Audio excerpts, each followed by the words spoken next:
Hello, and welcome to this brief webinar on Cornwall Mind's Lived Experience Network. Firstly, a really warm welcome and thank you for joining. We're excited that you're interested in joining the network. In the next couple of minutes, we will go through who we are, what the Lived Experience Network is, what we do, why we do it. And if then you are interested in joining, we'll go through some of the logistics of what being an expert by experience involves, what doing lived experience work involves, and the support you'll get along the way as you do it.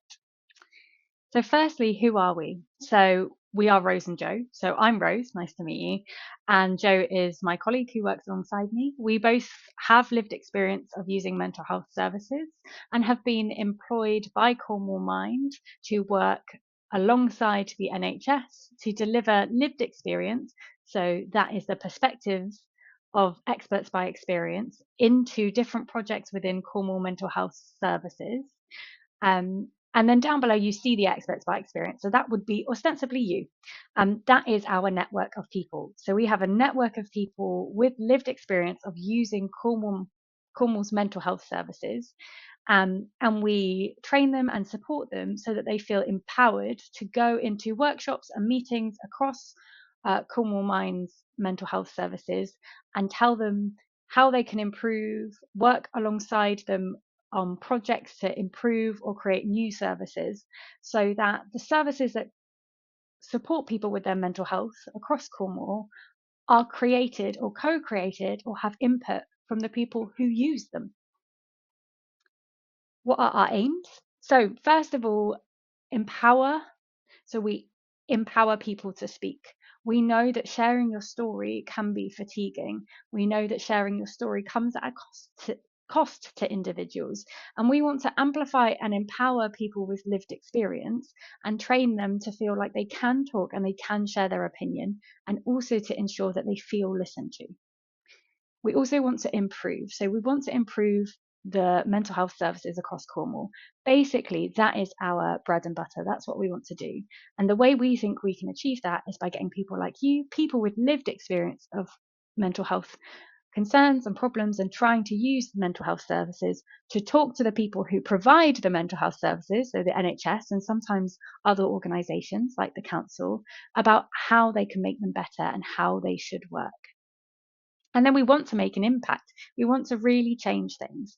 And we want to make sure that those changes happen by working alongside our people, our experts by experience with lived experience, in a way that is impactful, respectful, sustainable, trauma sensitive. And then in the PowerPoint, there is an and I don't know what else I was going to put, but at this point, I was probably on my pedestal, ready to tell you all the things that we want to do. But basically, we want to work with people in a way that is safe and sustainable for them. So doing lived experience work is not always easy, and it deserves respect, and you deserve to be respected while you're doing it. So we want to make an impact, and we want to do it in the right way. Why do we do it? Well, from the perspective of the NHS, they are the people that asked for this service to be started. So a couple of years ago, in 2022, the NHS turned round to, or Cornwall Mental Health Services specifically, or community mental health services specifically, turned around to Cornwall Mind and said, can you create a lived experience network? Can you create a bunch of people with lived experience who you support, who can then come in and tell us what we need to change and how we need to change it and what needs to be improved in different projects? And that's what we've done. It's also in the rules. It's in the rule book now. So something called co-production is in the rules. It's in the Care Act of 2014. It says that we should work with people to create their care, to create the services that look after them.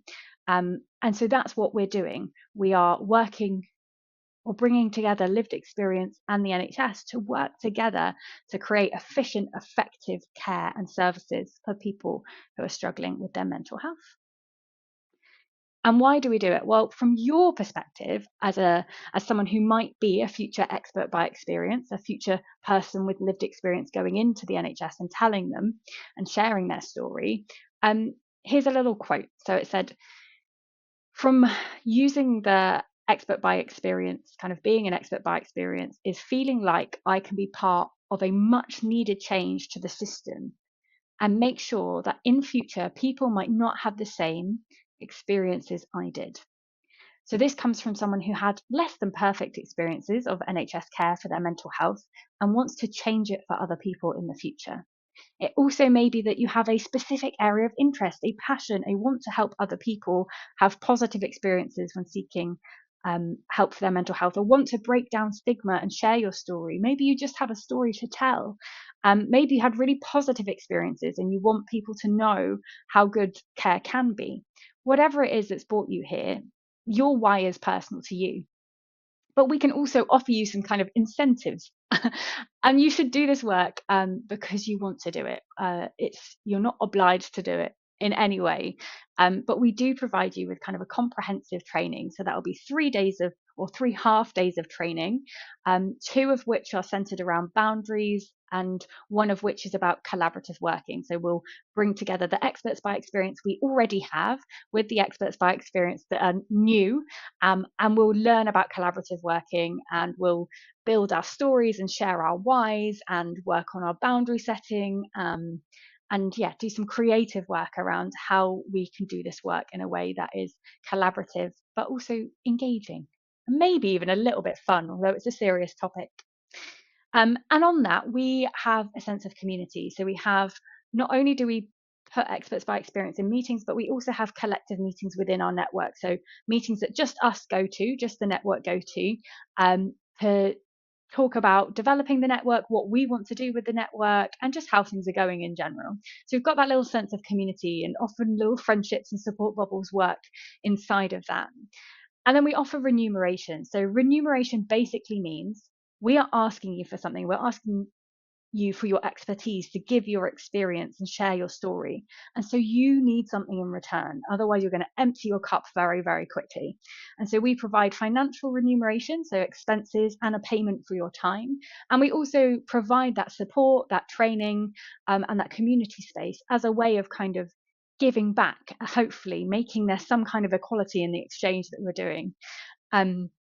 And then for some people, it feels a little bit like a practice for employment, or a step on the career ladder. So this experience might be something that upskills you, starts you getting comfortable talking in groups, sharing opinions, structuring feedback. And all of those things we can give references on, and we can recommend you on. So if you are wanting to go into employment or work in a new area, then this might be a bit of practice for you. But in other ways, it's really, that's not the center. And if you aren't interested in being employed, or you're already happily employed in something completely unrelated, then it also is a little bit of practice for your social skills. So some people have fed that actually improves their communication within their kind of social circle when they've learned and trained in these kind of boundaries and assertiveness. And then it's a non-judgmental space. So some of our experts by experience describe the kind of sigh of relief when sitting with people who've all had not the same, but similar experiences to you, who all know what it is to live with a mental health condition or to seek mental health support, and share your stories among colleagues and peers who know that experience. And we live and breathe non-judgment. So all of us have different experiences. All of us have taken different journeys to get to where we are now and to do this work. And all of those are valid. And finally, we provide signposting.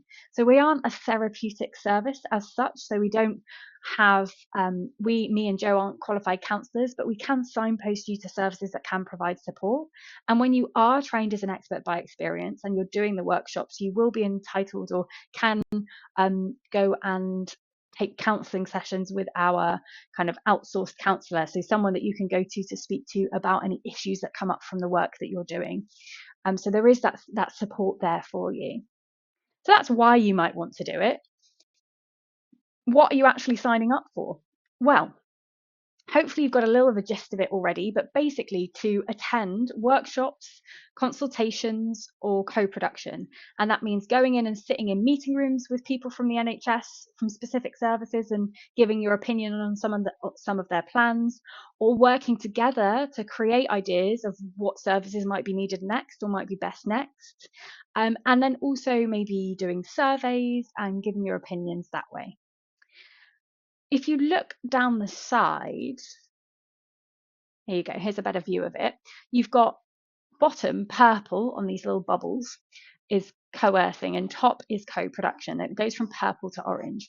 Now we're trying to move away from coercing and educating. So previously, and that feels like I've had some feedback that even that word is not great. And this is a graphic from kind of some research, so it's commonly used, but it does feel like sometimes you can go into a service and you feel like someone's doing something to you, saying you must do this and telling you what to do.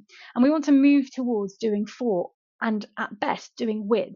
So when you're using a service or when you're going in to do your expert by experience work, it's all about people going, what can we work with you? What are your strengths? How can we make this work for you? And that's all about, rather than telling people what to do, asking them what they want, asking them what works for them, personalizing their care. And so that's our kind of key values and principles here, is we want to be moving away from telling people what to do, and we want to move towards doing with them. And here are some of the principles of co-production. I won't go through all of them, and in your training, you will get a lot more on this. It's not important that you know the academic ins and outs of it, but what is important is you know the principles that as a network we work with. So that's equality, diversity, and inclusion. So that's the idea that everyone is welcome. We celebrate differences. Reciprocity, so that means if you are giving, you are getting back. So we don't expect you to be an endless resource. We know that you will need support at times, and we are here to provide that or signpost you to it as needed. Respect and trust, power sharing, and responsibility. So this whole idea is about breaking down the barriers between the professionals or the people providing the service and the people receiving the service. It's about saying we are all humans, we all have ideas, we all have valuable experience about what might improve a service or what might improve a project, and we all share them with equal rights to be heard, listened to, acknowledged, and for our recommendations to be acted on. And then the next is kind of asset-based approach. So we look at our strengths. We focus on the things we have. There may be times when we can't deny that there are frustrating limitations in what we can do. There will always be a financial and staffing limitations when you're working alongside the NHS. But what we can do is look at what we do have and making the absolute most of that. So on a personal level, that says we're not going to focus on the things you can't do. We're not going to focus on the fact that you can't drive or whatever it is. We are going to focus on the fact that you have these expertise, these skills, and we're going to bring them out of you, and we're going to help you feel empowered to share those positive aspects. And then on a level where we're working in the projects, we're going to look at the project from the perspective of what we can do with the resource we do have, and try and maximize the positivity that we can get out of that, acknowledging that there may be, downsides and hard moments of frustration to do with the level of limitation when it comes to money and people when you're working with the NHS. Transparency is the next kind of important flag, and that is being honest and clear. First of all, being honest and clear with ourselves about, one, whether this is the right opportunity for you right now, whether you're in the right place for doing this work, and that will be different for everyone. How to maintain your well-being while doing it is different for everyone. Transparency and honesty with each other about our previous experiences, what we might be able to do, what we might not be able to do, things that might trigger us, and then transparency within the service. So the service shouldn't come, or the NHS or the mental health services aren't going to come to us with hidden agendas or, trying to find out one specific thing. They should be honest and open about what they can do, the limits of what they can do, and why they are asking us questions. And then sustainability. So sustainability is all about feeding back. So we want to understand and build relationships within the NHS with our experts by experience. And we want to use those to then be able to keep that feedback loop going. So when we do some work, we understand the good that happens from it. We get motivated, the NHS see our value, and then we can do some more work. So it's like this beautiful circle of like doing work, hearing back, celebrating success, and then wanting to do more, and it all kind of expanding from there like a beautiful flower unfurling. And don't get me wrong, in all honesty, it doesn't always work that way. So sometimes it can be hard to get feedback. Sometimes some of the work you do will feel like it didn't really go anywhere because of various internal workings within the NHS. We try and prevent that from happening. And we try and make sure that whatever you contribute is used in a valuable and impactful way.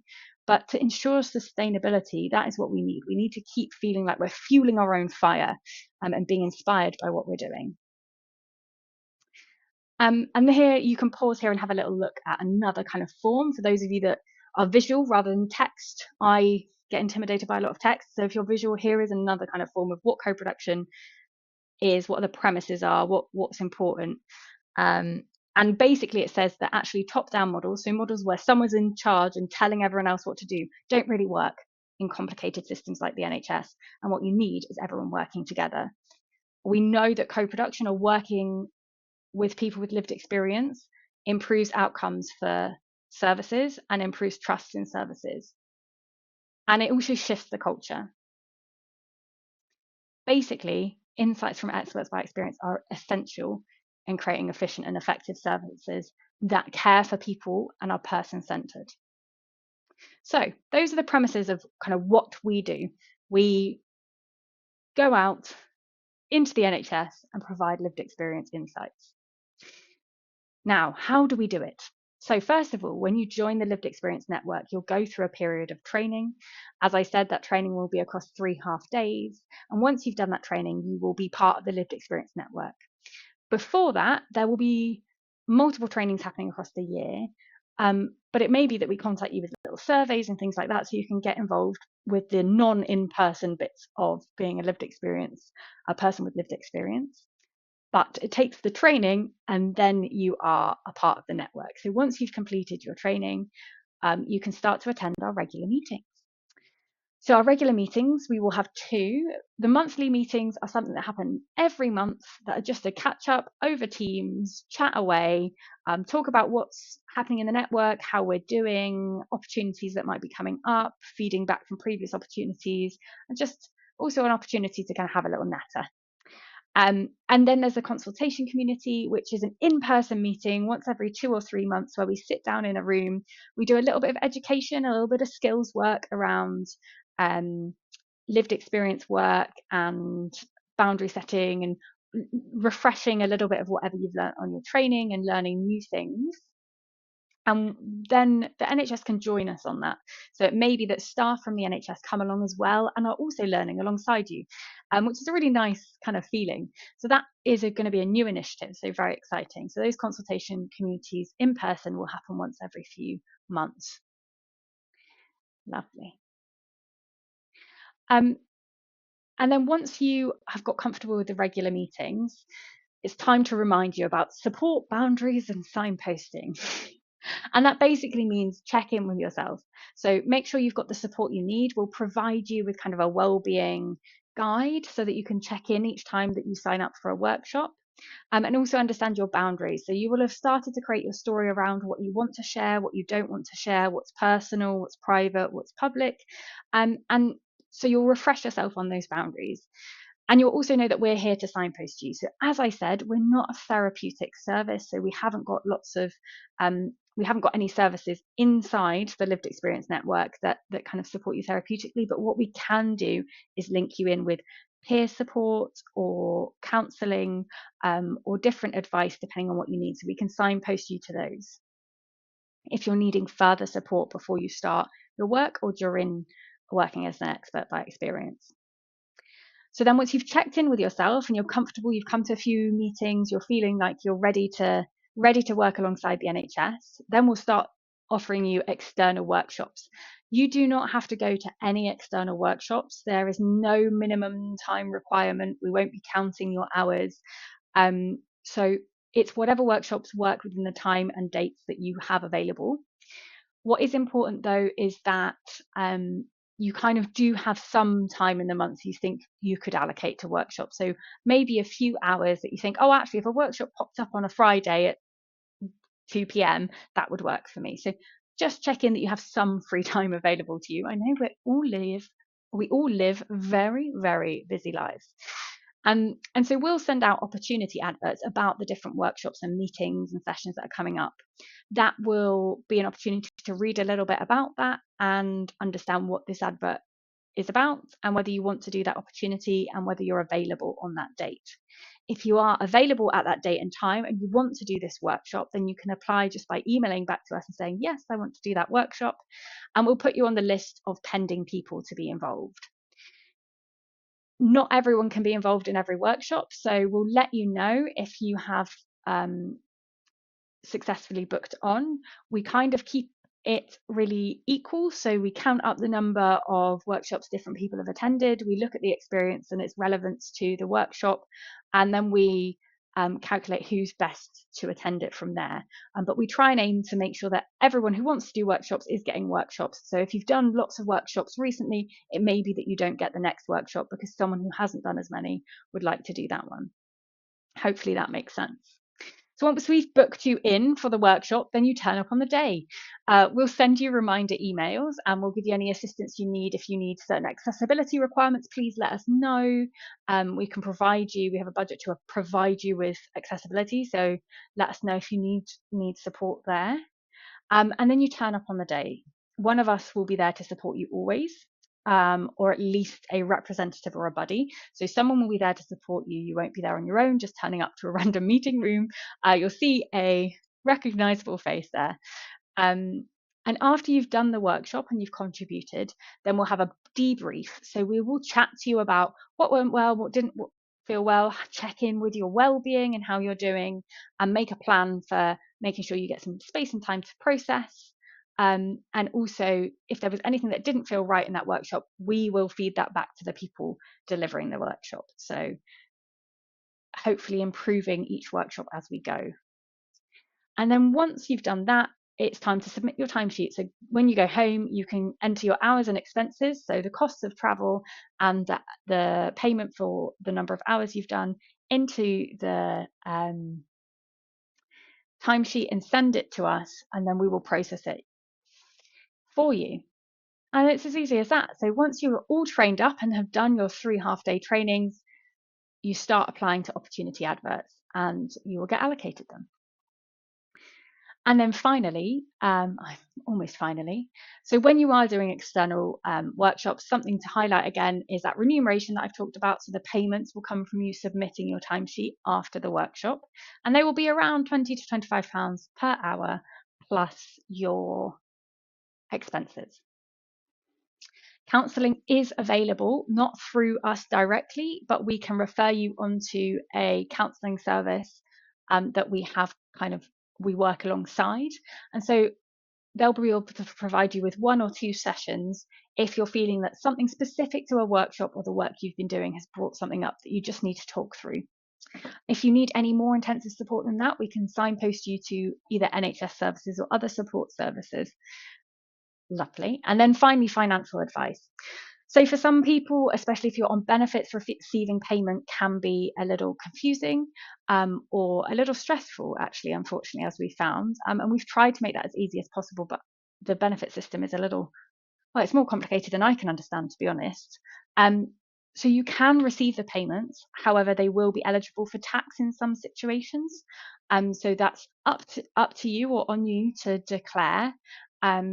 And once you're receiving the payments, you can talk to the DWP. We have a little letter to explain what you're doing and chat to them about what the impact of that might be. Hopefully, with the new training, new changes filtering down in policy from the government about working and benefits, that will become easier, but that remains to be seen. Lovely. So simple as that. You submit your timesheet is processed, and then within 30 days, you will get your payment. And if you need any financial advice, let us know. If you need to understand more about your remuneration, how that works, you can ask us. And if you need more support from a counselling or therapeutic point of view, we can signpost you to that. Lovely. That was a lot. 24 minutes. Wow. It feels like I have been talking and talking. Finally. Just to say thank you for listening. I really hope that some of this has clarified what we do, why we do it, and how we do it. So a really brief summary, just to finish, is if you want to join the Lived Experience Network, Make sure you submit in an application. Most of you will have done that already, but if not, you can go on the Cornwall Mind website, go to what we do. It'll say Experts by Experience or Lived Experience Network. And then you'll find it there. There'll be an application form and a little bit more information there. Once you've done that application form, we'll send you out Q&A sessions where you can come along and just meet us. So just get to know us, get to know what we do. We can have a little chat with you. If you have questions about whether this is the right opportunity for you, we can check in and take you through that there. That'll be a group Q&A session, and there'll be a few of those going on throughout the months. So join into one of those, and we'll send you the links to those. Once you've joined a Q&A session and you think, yeah, we've got to know each other, I like this, I think this is the right opportunity, then feel free to sign up for our training. So we'll send you out some more information about when the next training dates are coming up, and you can sign up for that. We will let you know if you have successfully booked onto a training date. So there are a limited number of training slots, but don't worry, more training will come up throughout the year. So we'll probably have 2 or 3 trainings per year. So no worries if you don't make the first slot. It's just because we have a limited number of 10 places. And I know that can be frustrating, and I'm sorry about that. But we've only got limited capacity to train people. So if you're successful, you get accepted onto the training. The training goes ahead. You do your 2 days, and then your 2 days of kind of your training, and then 1 day collaborative training, and then you're off free. Start coming to our meetings, come and chat to us. So that's how you do it. If you need more information, there is lots more on our website and on Cornwall Mind's website. And also we have little YouTube videos and all sorts going up, and we're hopefully starting a little blog as well. So everything is happening, but we're always here to talk. We are just human beings. So either at the end of the email, so if you do want to email us back, or email us and tell us, oh, I'm not sure about this, or how does this work, or I can't make this date, feel free to. We will hopefully follow that up and check in with you and make sure that you get the experience that you want, and you can sign up and join our network if you want to. Okie dokie. I feel like I rambled a bit there. Hopefully that's all clear. If not, give me an email. If there are other people in your life you think will be interested in this, feel free to get them to sign up and apply as well. And hopefully I look forward to meeting you at a Q&A session soon.